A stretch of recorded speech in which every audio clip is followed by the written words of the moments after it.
Hello, I'm Isaac, and I've studied Writing and Rhetoric, Book 5. This is my refutation for the story Tortoise Proves He is the Equal of Elephant and Hippo. Refutation of Tortoise Proves He is the Equal of Elephant and Hippo.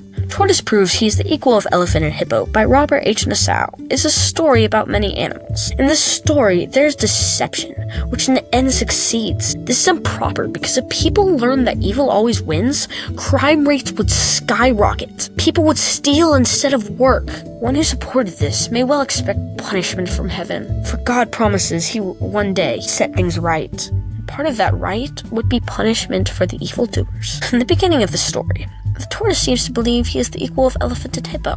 However, they do not agree, and each states that tortoise can only be despised for being such a boaster. When tortoise hears this, he challenges them each to a tug-of-war against him.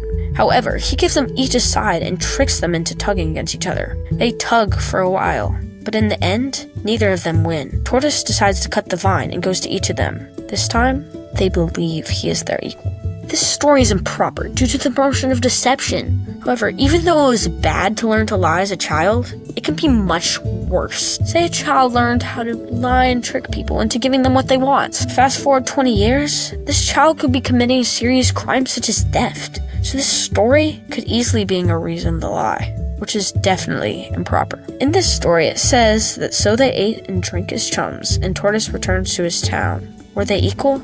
Yes, they were equal. Rewarding poor behavior is like saying, if evil succeeds, it must be the best path. So the elephant and hippo are tricked in a most unfortunate way. It seems the moral of the story is, it is good to be strong and mighty, but the largest fall the hardest, so do not let yourself be fooled. However, the reader can easily interpret the story as a lesson that would be very horrible and improper to teach. Lying works. In conclusion, while the story is entertaining with the lively characters, authors must be careful that their stories do not have proper meanings. Thank you.